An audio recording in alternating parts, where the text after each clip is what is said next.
नमो अर्हन्ताडं नमो सिद्धाडं नमो आयरीयाडं नमो उवछायाडं नमो लोय सफ्साहूडम् मंगलम भगवान वीरो मंगलम गौतमो गणी मंगलम कुंद कुंदात्यो जैन धर्मोस्तु मंगलम सर्वमंगल्य मांगल्यम सर्वकल्याणकारकम प्रधानां सर्वधर्माणां जैनं जयतु शासनम् जैनं जयतु शासनम् जैनं जयतु शासनम्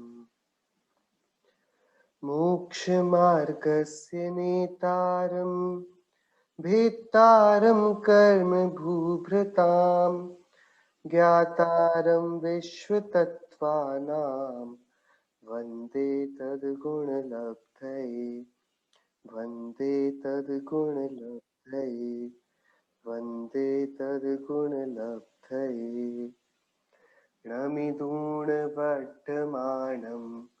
परमप्पाणं जिनं तिसुद्धेन वोच्छामिरयहारं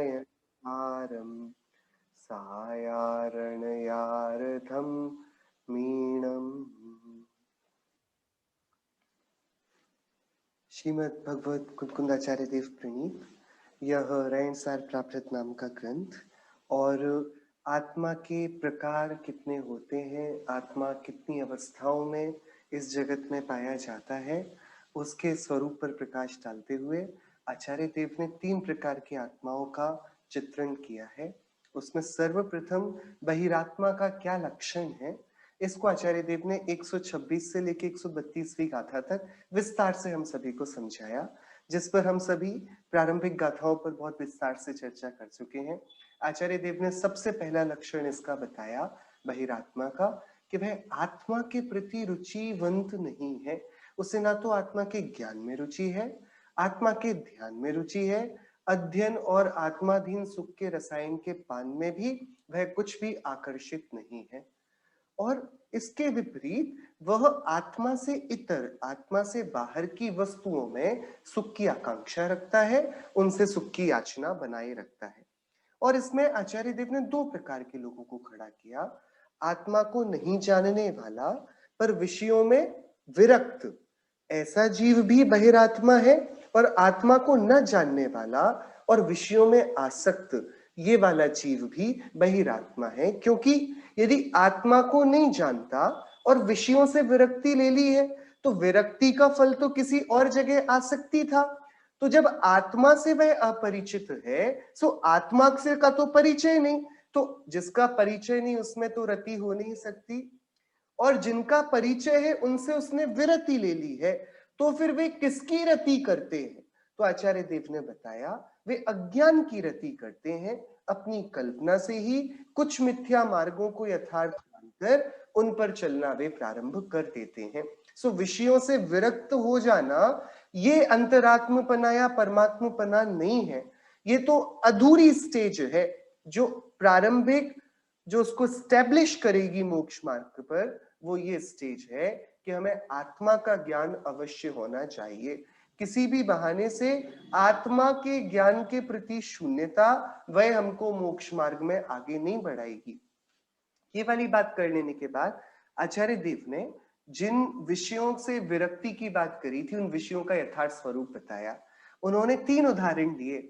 ऐसा कि जो किंपाक फल है पका हुआ, जो विष मिश्रित लड्डू है, और जो इंद्रायण फल है, ये तीनों देखने में बहुत सुंदर हैं, और स्वाद की यदि बात करी जाए तो स्वाद भी इनका बहुत अच्छा है, और यदि देखा जाए तो इनको प्राप्त करने का मन किसी के भी कर जाएगा। लेकिन जिनकी प्राप्ति में कोई अपनी शोभा माने, जिनको कोई सुंदर माने, और जिनका रस भी स्वादिष्ट हो, इसका ये अर्थ नहीं है कि उनकी प्राप्ति हम सभी को आखिरी में अच्छा फल ही देगी। किंपाक फल हो या बहुत ही मीठा लेकिन जहर से मिला हुआ लड्डू या इंद्रायण फल हो, इन सब का अंत तो मृत्यु का प्रदेय देकर ही होता है। ऐसे ही विषय सुख, इनको प्राप्त करके हमको लगता है हमारी शोभा बढ़ जाएगी, इनको देखने पे लगता है कि इनसे सुंदर आकर्षक और क्या होगा, और इनको भोगते हुए भी ये बहुत स्वादिष्ट दिखाई पड़ते हैं, लेकिन ये किसी वस्तु के योग्य होने का, ग्रहण योग्य होने का वह पैरामीटर नहीं हो सकता। सुंदर हो, स्वादिष्ट हो और वह खा लिया जावे, नहीं, ये उसकी परीक्षा का केंद्र नहीं है। क्या वह हमारे स्वास्थ्य के लिए हितकर होगा? क्या उसको खा लेने से हमारा स्वास्थ्य और अच्छा होगा या क्षुधा उपशांत होगी? तो वह ग्रहण के योग्य भोजन है। लेकिन यदि उसको खाने से जीवन ही जाता हो, फिर उसकी स्वादिष्ट होने का कोई अर्थ नहीं रह जाता। ऐसे ही जिन विषयों के ग्रहण से जीव की सुख, शांति, चैन सब चला जाता हो, ऐसे विषय किंपाक फल के देते हैं। और आचार्य देव ने यहाँ पर हम सभी को बताया कि हाँ, तुम लोग गलत नहीं हो जो तुम्हें 5 इंद्रिय के विषय अच्छे लगते हैं, ग्रहण के योग्य लगते हैं, कोई बात नहीं, ये है ही आकर्षक। कर्म राजा द्वारा इनका ऐसा ही जाल इस प्रकृति में बुनाया गया है कि जीव जानबूझकर इस जाल में फंसे, उसको भ्रम तो हो सुख का और अनुभूति मिले एकांततया दुख की। फिर आचार्य देव आगे बढ़े और उन्होंने बोला कि इतना बड़ा जो ये झूठ है ना, ये अकेली कर्म करवा पाता इतना संभव नहीं था। ये जो झूठ को सुदृढ़ किला बनाए रखने की जिम्मेदारी है ना, ये हमारे सचेतन संयोगों की भी है। यह मृत होने पर भी जीवित दिखने वाला देह, जिस पर हम जीव की कल्पना कर लेते हैं, जिसको हम जिंदा मान लेते हैं, ये शरीर, फिर पुत्र, पिता, स्त्री, मित्र, माता पिता, सगे संबंधी, ये सब जो कि शरीर में और आत्मा के एकत्व के अज्ञान में अनादि से अपनी मिथ्या धारणाओं को पुष्ट करते आ रहे हैं, वे इस जीव को मिलकर और इसके राग द्वेष आदि परिणाम, विभाव परिणाम, ये इसको मिलकर बहुत रुचिकर मालूम पड़ते हैं। इनमें एकत्व ममत्व बुद्धि करता है, कर्तृत्व बुद्धि करता है, और इसके कारण ये जीव बहिरात्मा बना रहता है। आचार्य देव ने आगे बात कही कि जो इंद्रिय विषयों के सुख में रम जाएगा, वो ये विचार नहीं कर पाएगा कि इंद्रियों के विषय ये बहुत दुख देने वाले हैं, और वह फिर सत्तत्व को प्राप्त नहीं कर पाएगा और बहिरात्मा बना रहेगा। इसके लिए ये ज्ञान, ये रहस्य जानना अत्यंत आवश्यक है कि हमारे लिए आत्मा को छोड़कर और कुछ भी हितकारी नहीं। और फिर आचार्य देव ने सिद्धांत दिया, जम जम अखाण सुहम तम तम दिव्यम करेति बहु दुखम। जितने जितने इंद्रियों के अक्ष अधीन सुख हैं, वे उतने उतने प्रकार के तीव्र दुखों को करते हैं। और इस पर पूरा कर्म का गणित हम सभी ने विचार किया था कि हाँ, इस जगत में जो उदयों में विविधता देखी जाती है, एक ही परिवार में यदि 5 सदस्य रहते हो एक ही छत के नीचे, उन पांचों की अनुभूतियां अलग अलग हैं, उन पांचों के दुखों के प्रकार अलग अलग हैं, उन पांचों की चिंताओं के प्रकार अलग अलग हैं। एक ही जगह रहने वाले लोगों में ये नाना एक ही संयोगों से, मतलब आप 5 लोगों को एक ही अलग अलग थाली में एक सा ही भोजन परोसेंगे ना, और एक सा ही भोजन उनको करने दिया जाएगा, उस एक से भोजन में, एक सी मात्रा में मिले भोजन में, एक ही समय में मिले भोजन में, उन पांचों ही व्यक्तियों की अनुभूतियां एकदम अलग अलग होंगी। ये विविधता क्यों पड़ी? ये विविधताएं क्योंकि इनके इंद्रियों के सुख के अभ्यास नाना प्रकार की तारतम्यता को लिए हुए थे। उनसे नाना संस्कारों का कर्म बंधन की कथा वहां पर बनी, और उसके बाद जब उसके उदय आए तो एक ही घटना के इतने नाना प्रकार के उदय बनते हैं। मतलब किसी चोर को यदि मृत्युदंड राजा के द्वारा दिया जाए, जैसे कि उस राजकुमार को दे दिया गया था यमपाल चांडाल की कथा में, तो देखो एक ही घटना हुई है, जिसको मृत्यु दंड दिया गया है उसके परिवार पर क्या बीतती है, जो समाज है, प्रजा है, उसके लिए कुतूहल की काम बन जाता है, वो कुतूहल में व्यस्त हो जाते हैं। फिर जो सैनिक आदि हैं उनके लिए कुछ और इसमें मंतव्य निकल कर आता है कि कैसा हो गया। और फिर जब चांडाल के पास बात पहुंचती है तो चांडाल का फिर अलग वृत्ति है। यदि वह मन का अच्छा ना हो तो उसको तो बहुत सारे आभूषण मिलने वाले हैं। जिसकी आज मृत्यु है उसको मारने में अब उसको आनंद है कि चलो राजकुमार आज मरा हुआ है। यमपाल चांडाल की कहानी में ये नहीं हुआ। उसकी धर्म बुद्धि थी तो उसकी पत्नी के मुंह में तो लालच का पानी आया, यमपाल चांडाल को वह लालच उसके नियम के सामने ढीला नहीं कर पाया। सो एक ही उदय के नाना प्रकार के विविधताओं को लिए, तीव्र और मंद उदयों को लिए कर्म के दुख देखे जाते हैं। इन विविधता का, इन वेरिएशंस का क्या कारण है? इनका कारण और कुछ नहीं, नाना प्रकार के संस्कारों से, अज्ञान से, भावनाओं से, मोहराग द्वेष की वृत्तियों से भोगा गया इंद्रियों का सुख ही है। और इस पर भी हमने एक सिद्धांत निर्णीत किया था कि इंद्रिय के सुख मिलते तो पुण्य के उदय में है, लेकिन उनको भोगने पर बंधता है एकांततया पाप ही। 131वीं गाथा में आचार्य देव थोड़ा कठोर हो गए और उन्होंने हमारी तुलना, हमारी वृत्ति की, हमारे अज्ञान की तुलना उस कीड़े से करी जो विष्ठा में उत्पन्न होता है। आचार्य देव ने बोला, देखो तुमको ये सारे इंद्रिय विषय ही अच्छे लगते हैं ना, सब कुछ रहने का, पहनने का, ओढ़ने का, भोजन करने का, ये सभी पाकर तुम संतुष्ट हो ना, तुम इसके बाहर नहीं सोच पाए हो ना। सच है, कीड़े में उत्पन्न हुआ, विष्ठा में उत्पन्न हुआ कीड़ा विष्ठा के बाहर क्या सोच पाएगा। इंद्रिय के विषयों के बीच उत्पन्न हुआ जीव इंद्रिय विषयों के बारे में कैसे सोच पाएगा। आचार्य देव ने इन कठोर शब्दों से भी हमको जगाने की कोशिश करी। उन्होंने बोला, जैसे विष्ठा में उत्पन्न हुआ कीड़ा, उसकी रुचि उसी विष्ठा में होती है, उसी प्रकार जिसने आत्मा और अनात्मा का भेद ज्ञान नहीं किया है और अनात्मा में आत्मा की कल्पना कर ली है, शरीर को आत्मा मान लिया है, वह बहिरात्मा, उसकी बुद्धि जिससे वो हमेशा से घिरा आया है, ऐसे 5 इंद्रिय विषयों में ही, बाह्य इंद्रिय विषयों में ही होती है। इसके बाद 132वीं गाथा हमने आखिरी में पढ़ी थी। इस गाथा से हम आज की चर्चा शुरू करेंगे। आचार्य देव न सिर्फ बहिरात्मा के स्वरूप का उपसंहार करेंगे, अपितु अंतरात्मा के स्वरूप की यहाँ पर प्राग बिंदु भी हमको विचार के लिए दे देंगे। गाथा 132। पूये सूये रसाणानम खारामीय भक्ख भक्षणानम पी मनुजाई जहा मच्छे बहिरप्पाणम तहाणेयम। आचार्य देव को अब एक पुल बनाना है बहिरात्मा के स्वरूप और अंतरात्मा के स्वरूप के बीच में। ये ट्रांजिशन की गाथा है और आचार्य देव ने इस गाथा में बहुत सारे तथ्यों का समावेश करना इष्ट माना है। उन्होंने देखिए एक तीर से कितनी सारी बातों को यहाँ पर पुष्ट किया है। क्या बोल रहे हैं आचार्य देव? पूय सूय रसाणानम।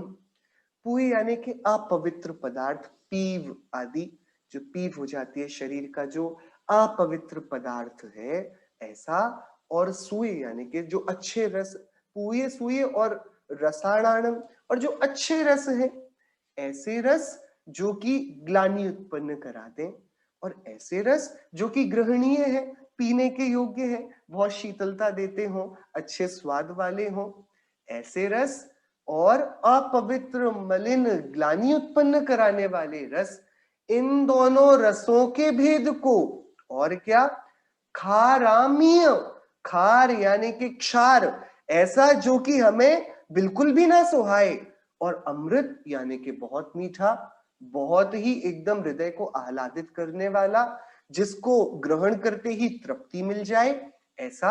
तो क्षार और अमृत, अपवित्र पीने योग्य पदार्थ और पवित्र पीने योग्य पदार्थ।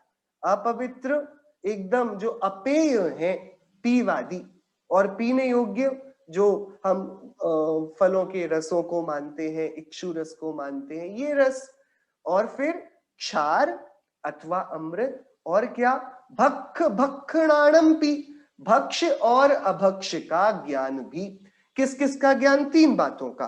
पीने योग्य क्या है और क्या नहीं, अमृत और विष क्या है, और भक्ष क्या है, अभक्ष क्या है, इनके मध्य, इनके बीच में इनका विवेक नहीं करती कौन? मणुजाई। मणुजाई, जहां जैसे मनुष्यों की जाति पूय सूय रसाणानम खारामीय भक्ख भक्कणाणम पी, पीने योग्य ना पीने योग्य, क्षार और अमृत, भक्ष्य और अभक्ष्य, इनका, इनके बीच कुछ विवेक, कोई ज्ञान नहीं रखती। तहा उसी प्रकार बहिरप्पाणम नेयम, बहिरात्मा को जानना चाहिए।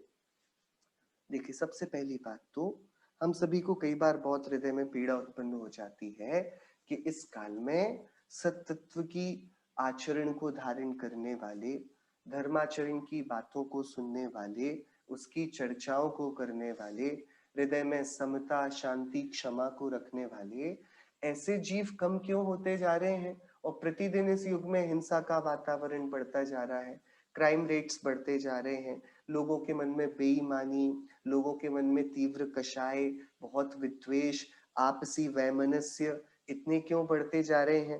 पारिवारिक मतभेद, सामाजिक मतभेद, फिर जाकर दूसरे प्राणियों के साथ हमारा ऐसा व्यवहार, मांसाहार इत्यादि का बहुत बढ़ता जाना, ये वर्तमान काल में एकदम तीव्र गति से बढ़ता क्यों जा रहा है? आचार्य देव उसी सत्य की एक यहाँ पर झांकी दे रहे हैं कि देखो, मनुष्य गति, कोई मनुष्य हो भी गया तो मनुष्य का ये अर्थ थोड़ी है कि वह धर्म साधन में ही अपना जीवन लगा देगा।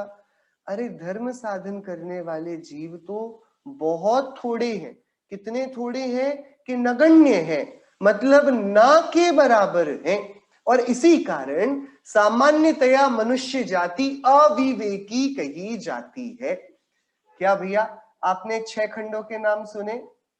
बराबर। 6 खंडों में जो, मतलब भरत चक्रवर्ती ने 6 खंडों को जीता ना, तो कितने कितने खंड होते हैं इसमें? आर्य खंड कितने होते हैं और म्लेच्छ खंड कितने होते हैं? 1 आर्य खंड और 5 म्लेच्छ खंड। ये गणित है।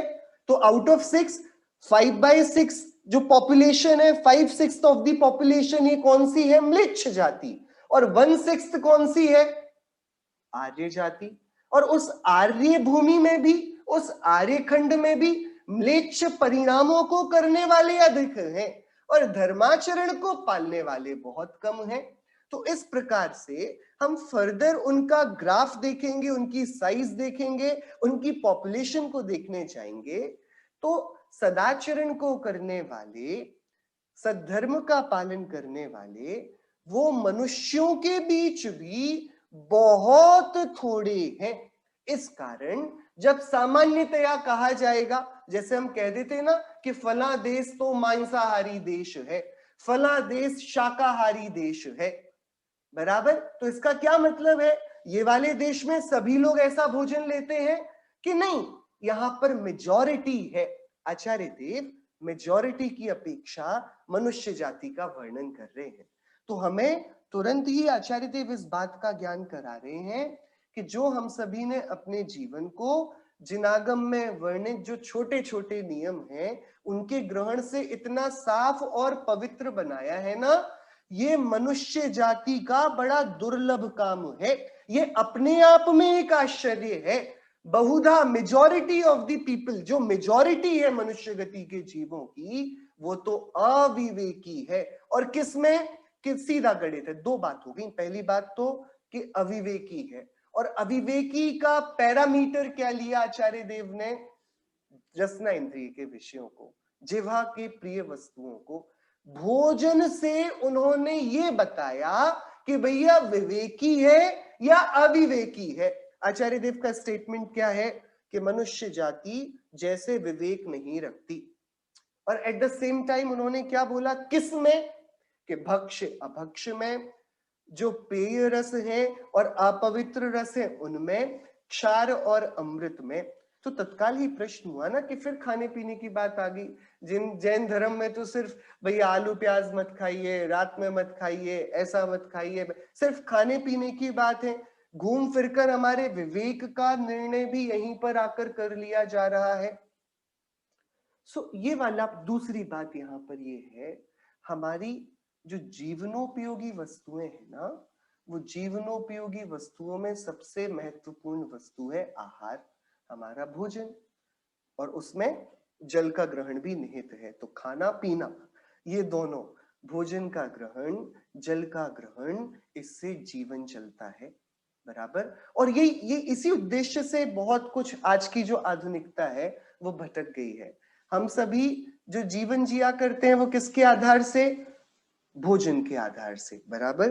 भोजन कैसे प्राप्त होता है, धन से प्राप्त होता है। सो धनार्जन किस लिए किया जाता है, कि उस धनार्जन से, अर्थ के अर्जन से, पैसा कमाने से हमारी आजीविका हो जाती है। हम घर पर रहते हैं, हम अनाज खरीदते हैं, उसको शोधते हैं, शोध कर पकाते हैं और खाते हैं और अपने जीवन को आगे बढ़ाते हैं, बराबर। तो भोजन, उससे क्या चलेगा, जीवन, और भोजन मिलेगा किससे, धन से। तो धन जो जीवन बनाना, वो किस कारण से बना, भोजन के कारण बना।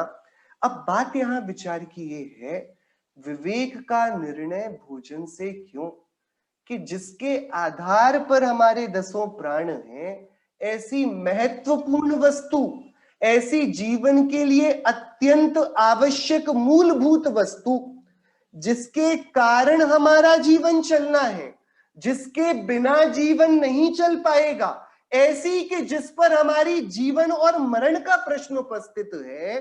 सो भोजन ये कोई सामान्य वस्तु तो नहीं है ना। तो जो हमारे लिए अत्यंत आवश्यक है, यदि हम उसमें ही विवेकवंत नहीं है, तो फिर हम और किस वस्तु में विवेकी होंगे। बात समझ में आई। भोजन जैसा हो वैसा मन होता है, और ऐसी नाना प्रकार की सूक्तियां हम बचपन से ही सुनते आए हैं, जैसा खाओ अन्न वैसा होगा मन, और ये वाली सारी बातें। लेकिन विचारणीय बात ये है कि भोजन एक ऐसी क्रिया है जिसमें हमारा, देखो मुनिराजों के, जब हमने आहार की चर्चा करी थी, तब भी मुनिराज कितना समझाकर अपनी परिणति को, उनका मन नहीं मानता था कि भोजन नहीं देंगे, तो वे नाना प्रकार के नियम को लेकर के, नहीं मिलेगा भोजन इसको, नियम को लेकर भी चले जाते थे। लेकिन उनको शरीर को भोजन दिलाने के लिए जाना पड़ता था, क्योंकि वे जानते हैं इस शरीर के जीवन के लिए भोजन आवश्यक है। हाँ, ये वाली बात हम ना समझे कि निज आयु क्षय से मरण हो, यह बात भैया भोजन से थोड़ी जीवन चलता है, आयु से जीवन चलता है। आयु कर्म के चलने के लिए और आयु कर्म की उदीर्णा के लिए नाना प्रकार से कर्म शास्त्रों में वर्णन है। उसमें जब आयु कर्म की उदीर्णा वगैरह की बात आई ना, कि किसी का मरण कैसे हो सकता है, कि विष भक्षण से हो सकता है, कैसे हो सकता है कि पानी ना मिले हो सकता है, कैसे हो सकता है कि भोजन ना करे तो हो सकता है।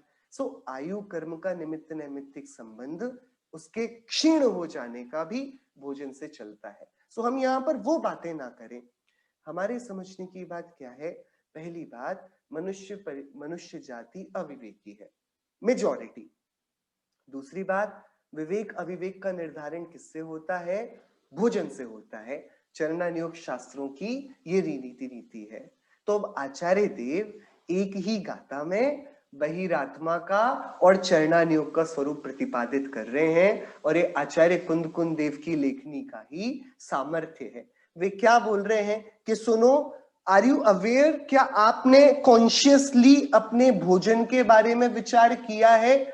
आप जो खाते हैं, आप जो ग्रहण करते हैं, उसके ग्रहण होने में, उत्पादन में, संपादन में, बनने में और आपकी थाली तक परोसे जाने में क्या क्या हिंसाएं हुई हैं, क्या क्या प्रकार से वो भोजन प्रोसेस होके आपकी थाली तक आया है। आपने कभी कॉन्शियसली इस बारे में डिसीजन लिया है कि नहीं लिया। किसके बारे में, भोजन के बारे में। जब भोजन, मतलब राजा महाराजा होते थे ना पहले, तो उनके लिए भोजन परोसा जाता था, तो बड़ा भय होता था कोई भोजन में यदि विष भी दे दे तो क्या पता। तो उस भोजन को लेने के लिए राजा कितने कॉन्शियस होते थे कि जिसने बनाया है उसी को चखना होता था, जो हम कहानियों में पढ़ा करते हैं। बराबर। क्या कारण है इसका? कि इस पर जीवन आधारित है ना।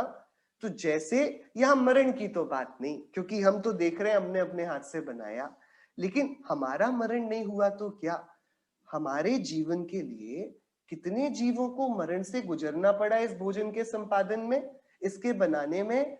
यदि ये वाला विचार, ये वाला विवेक भी हमने नहीं किया है, तो आचार्य कुंद देव हमें अविवेकी कहते हैं। और फिर वे सामने बताते, पता है तुम्हारा कैसा विवेक है कि तुमने भक्ष भक्ष का निर्णय नहीं किया, तुम्हें नहीं पता ये ले लेना था या ना लेना था। तुम्हें पता है तुमने कैसा अविवेक किया, तुमने वैसा विवेक किया जैसा बहिरात्मा किया करता है। वो आत्मा कौन है और अनात्मा कौन है, इसको ना जानता हुआ अनात्मा को ही आत्मा मान लेता है।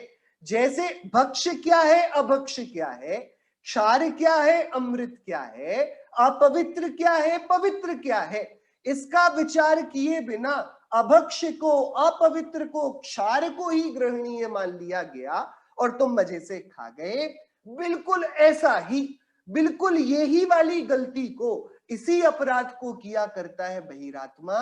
जैसी विधि भोजन ग्रहण में अविवेक की मनुष्य जाति किया करती है, बहिरात्मा भी अनादि मिथ्यात्व के चलते वैसा ही अभक्ष किया करता है। क्या किया करता है? जो आत्मा और अनात्मा के बीच में भेद नहीं करता। मैं आत्मा हूं, शरीर के रोग से, शरीर की पीड़ा से, शरीर के जन्म से, शरीर के मरण से, शरीर के रूप से, रंग से, इन सब से मेरा कोई संबंध नहीं। कोई मेरा मजाक बनाए, कोई मुझे नाना युक्तियों से बार बार परेशान करे, कोई रोग आकर मुझ पर मेरे प्राणों का शत्रु बन जावे, इतना होने पर भी जो बहुत गिने चुने अंतरात्मा विवेकी हैं, वे तो अपने भक्ष और अभक्ष का विचार करके, मैं नहीं मरता, मैं तो भैया सहज आनंद का धनी हूं, शुद्ध स्वरूपी हूं, मैं कैसे मर जाऊंगा, ये रोग शरीर को ही नष्ट किया करता है, ये मेरा कुछ कर सकता नहीं। ऐसे विवेक से आत्मा रूपी भक्ष पदार्थ की तो भावना भाते हैं, शरीर को क्या हुआ उससे वे परेशान नहीं होते। जैसे थाली पर सजकर आई हुई वस्तु में आप और हम ये देखते हैं कि नहीं भैया ये हमारे ग्रहण के योग्य नहीं, ये हटा लो, हम नहीं खाते, ये इसमें बहुत हिंसा है, ये ग्रहण के योग्य नहीं हमारे और आपके। ऐसे ही वो अपनी परिणति में भेद पाड़ता है कि हाँ मैं इन बातों के लिए परेशान नहीं होऊंगा। किसी ने मेरी निंदा करी, किसी ने मेरा मजाक उड़ाया, किसी ने मुझे मार दिया, मेरे की प्रताड़ना करी, किसी ने मुझे चिढ़ाया, आईना ही मुझसे बोलने लगा कि मैं कितना काला, कितना ठिगना, कितना बेकार मेरा स्वर, कैसा मेरा शरीर, कितना रोगों से घिरी मेरी वृत्ति, मेरे पास धन नहीं, वैभव नहीं, परिवार नहीं, घर नहीं, मेरे पास कुछ भी नहीं।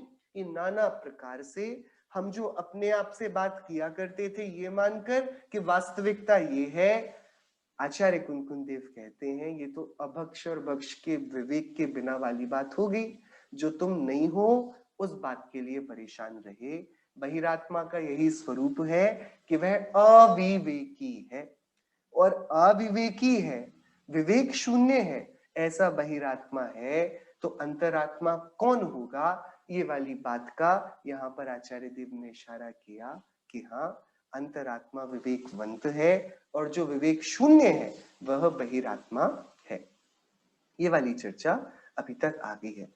प्रश्न एक आया है, अगर इंद्रिय विषय दुख का कारण है तो फिर तो मनुष्य पंचेंद्रिय जीव एक इंद्रिय दो इंद्रिय जीव से ज्यादा दुखी होना चाहिए, परंतु ऐसा नहीं लगता है। इसलिए जरूरत से ज्यादा इंद्रिय विषय भोग दुख का कारण है, परंतु जरूरी इंद्रिय भोग तो जीव को सुखी देते हैं, ऐसा मानने में क्या गलती है। बहुत ही गजब का और बहुत विचार किया गया प्रश्न है, और मतलब बहुत गजब का प्रश्न है। क्या बोल रहे हैं, अगर इंद्रिय विषय दुख के कारण है तो इंद्रिय विषय तो हमको ज्यादा प्राप्त है, पंचेंद्रिय जीवों को, एक इंद्रिय जीवों को कम इंद्रिय विषय प्राप्त है, दो इंद्रिय जीवों को थोड़े ज्यादा, तीन इंद्रिय को थोड़े और, चार इंद्रिय को और पंचेंद्रिय को देखो सबसे ज्यादा, बराबर।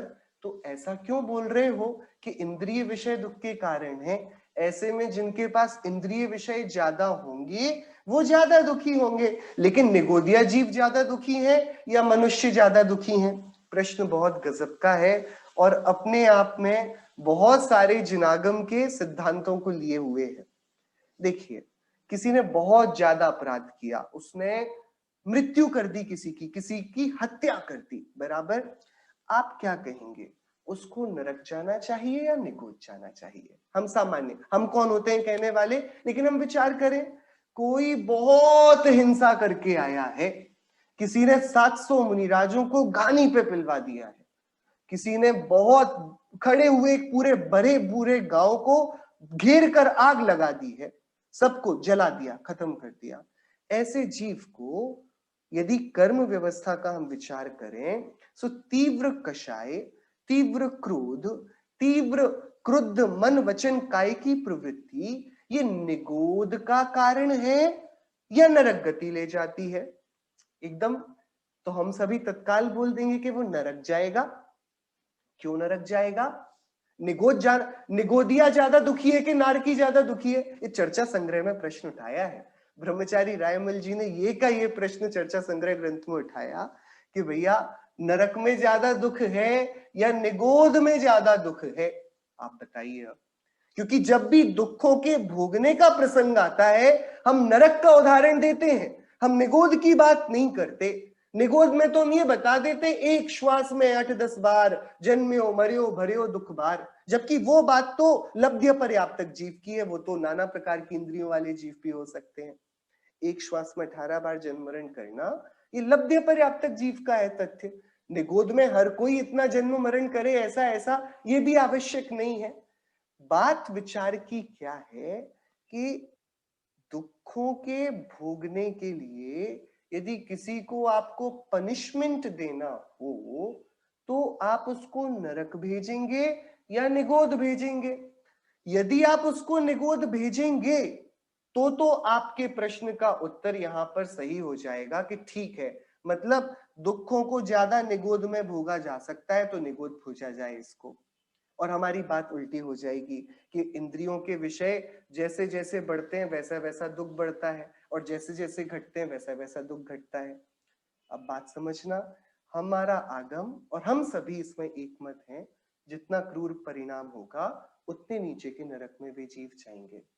नारकी हमेशा संगी पंचेंद्रिय जीव होते हैं। 7वें नरक जाने वाला नारकी भी संगी पंचेंद्रिय है, पहले नरक जाने वाला भी। असंगी कोई भी नहीं है। और देव, देव भी संगी पंचेंद्रिय हैं और मनुष्य वे भी संगी पंचेंद्रिय हैं। 3 गतियों के जीव संगी पंचेंद्रिय जीव ही होते हैं। चौथी गति है त्रियंश गति, जिसमें बाकी के सारे क्लासेस जो पॉसिबल है, 1 इंद्रिय, 2 इंद्रिय, 3 इंद्रिय, 4 इंद्रिय, संगी पंचेंद्रिय, असंगी पंचेंद्रिय, ये सारे वेरिएशन ये सिर्फ त्रियंश गति के हैं। अब विचार करने की बात है, इंद्रियां ये बाहर का निमित्त है, अंतरंग जो कार्य होता है वो ज्ञान का क्षयोक्षम। यदि मेरे पास चक्षु है तो मेरे चक्षु नाम के ज्ञानावरण कर्म का क्षयोक्षम है, तो मैं देख पा रहा हूं। देखना आंखों से नहीं हो रहा, देखने की शक्ति आत्मा की है।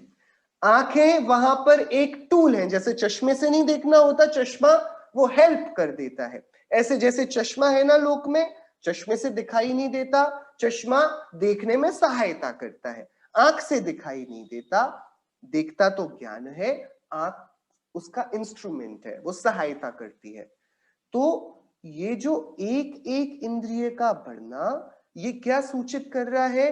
ज्ञान की शक्ति बढ़ रही है, ज्ञान की जानने का जो प्रगटीकरण है, क्षयोक्षम है, वो बढ़ता जा रहा है। ठीक है।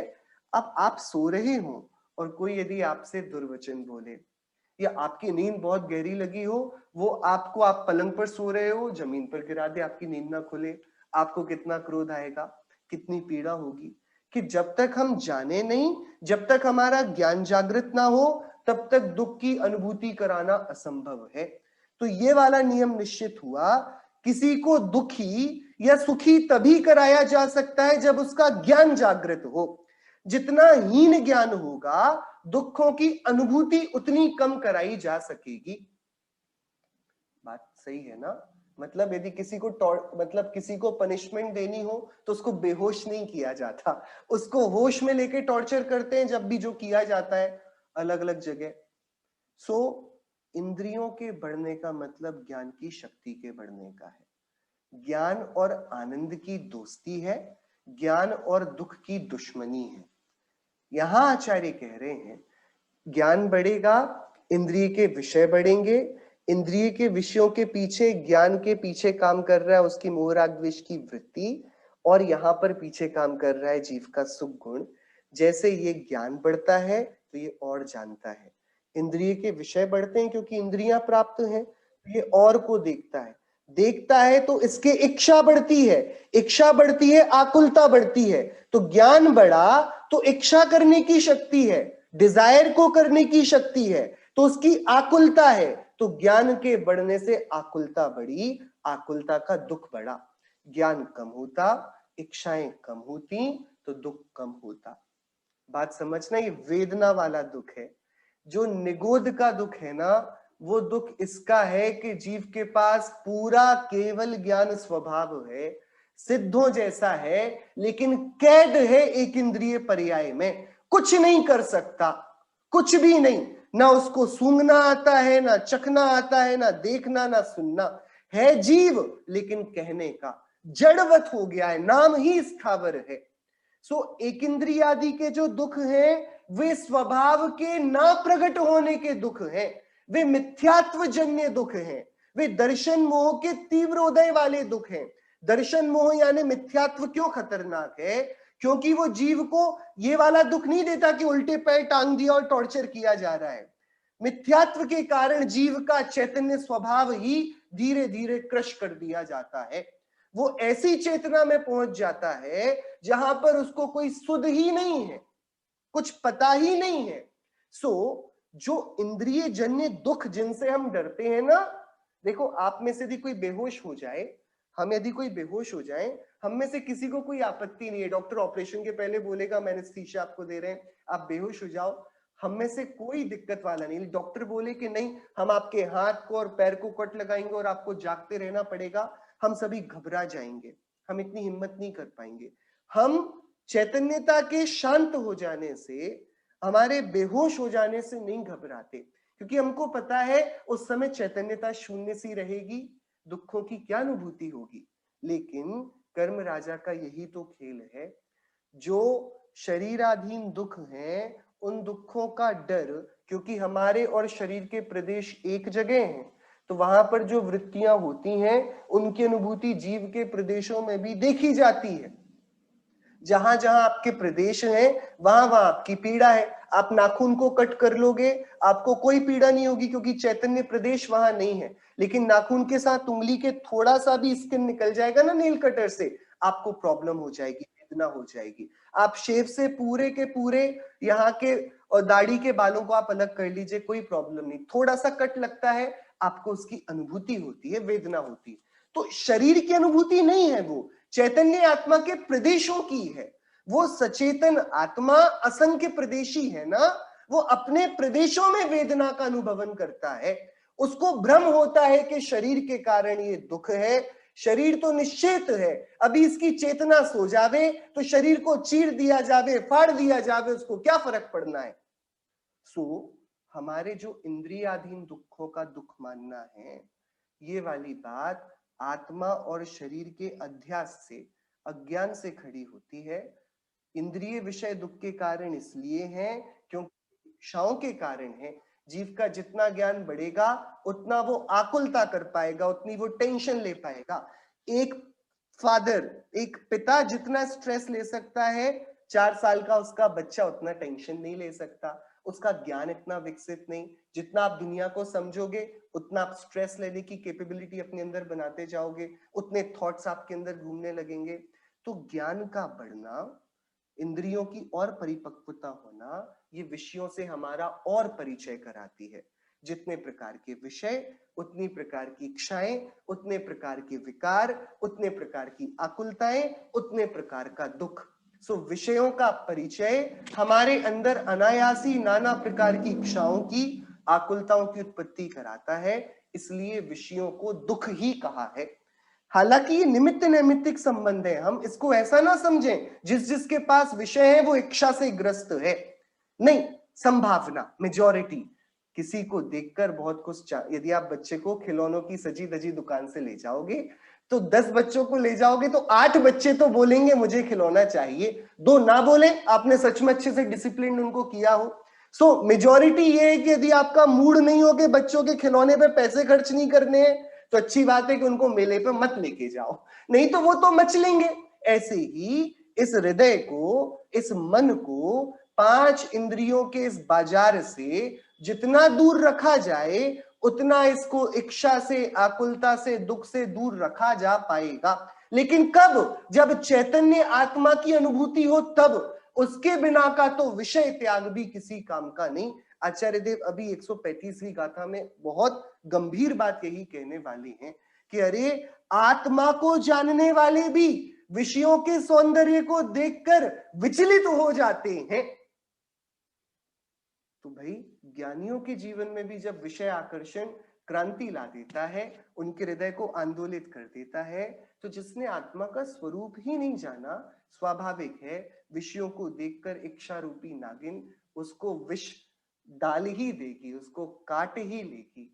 इस कारण आचार्य देव बहिरात्मा, जिसने आत्मा और शरीर का भेद नहीं किया, उसकी रुचि कहाँ वर्तती है? विषयों में वर्तती है। उसकी वहां से रुचि छोड़ने के लिए आचार्य देव बोल रहे हैं हाँ कि विषयों का मिलना ही दुख का कारण है, तुम विषयों के संगति से बचो, इनसे दूर रहो। सो इंद्रिय विषय दुख का कारण है, तो फिर तो मनुष्य आदि को ज्यादा दुखी होना चाहिए। तो इस हकीकत को आप मानिए, इंद्रिय दुख तो मनुष्यों को ही, नारकियों को ही ज्यादा है, और इंद्रिय सुख भी मनुष्यों को और देवों को ज्यादा है।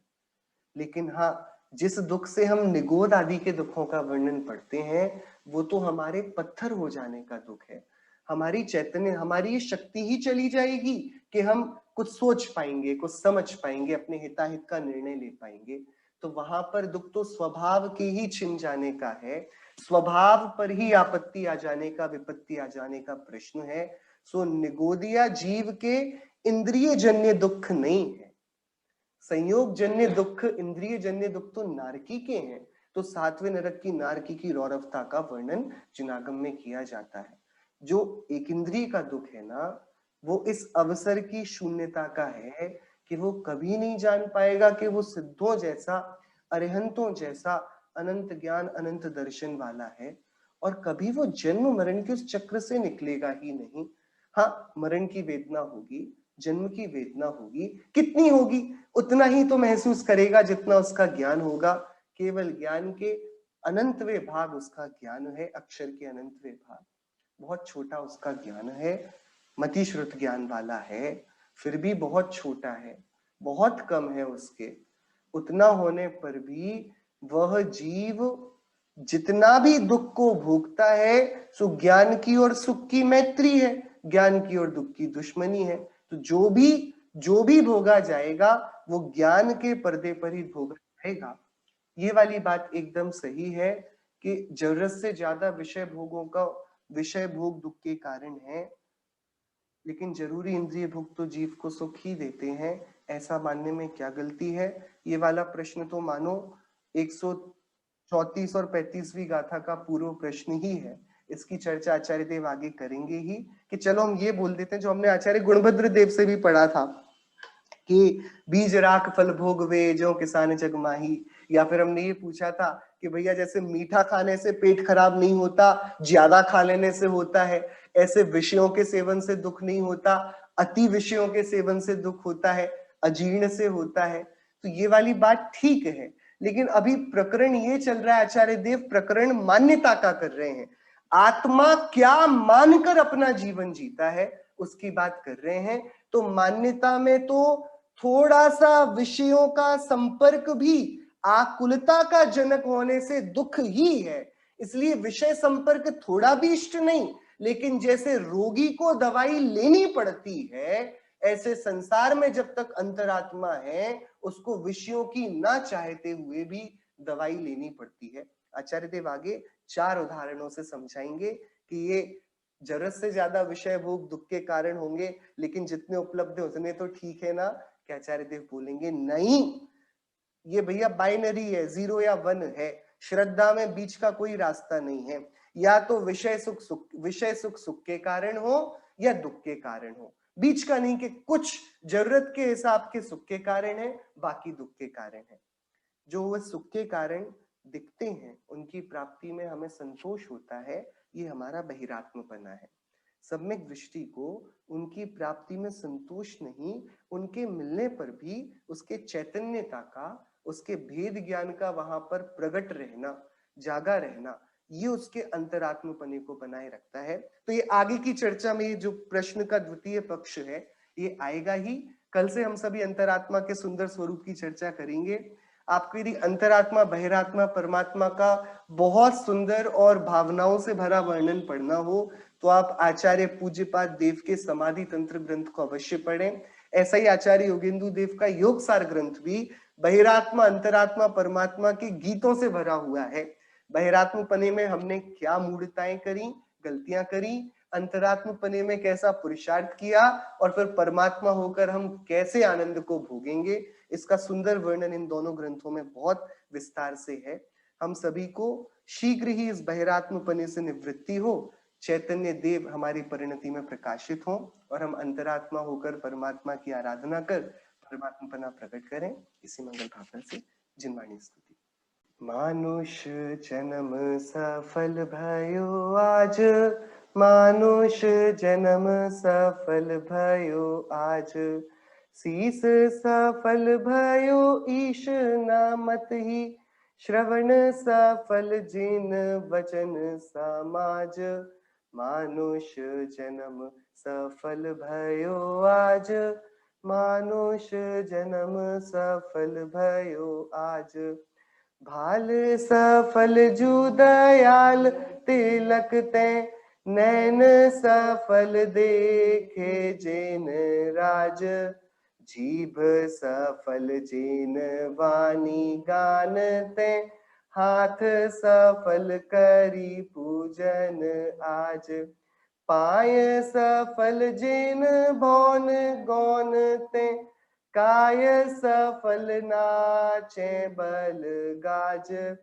वित्त सफल जो प्रभु को लागे, चित्त सफल प्रभु ध्यान एलाज, चिंता मणि चिंतित वरदाई, कलप वृक्ष कल्पन तय काज, देत अचिंत आकल्प महासुख, ध्यानत भक्ति गरीब नेबाज, मानुष जन्म सफल भयो आज, मानुष जन्म सफल भयो आज। 9 पाठ।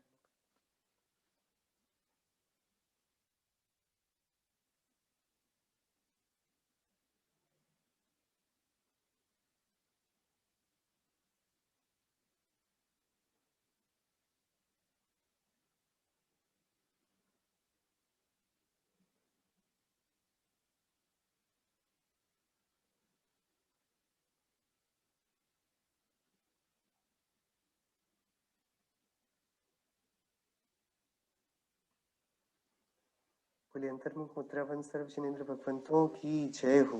द्वादशांग में जिनवाणी माता की जय हो। समस्त वीतरागी भावलिंगी महामुनि राजों की जय हो। अनेकांत में जैन धर्म की जय हो। शासन एक तीर्थंकर वर्धमान स्वामी की जय हो। श्रीमद् भगवत कुंकुंद आचार्य देव की जय हो।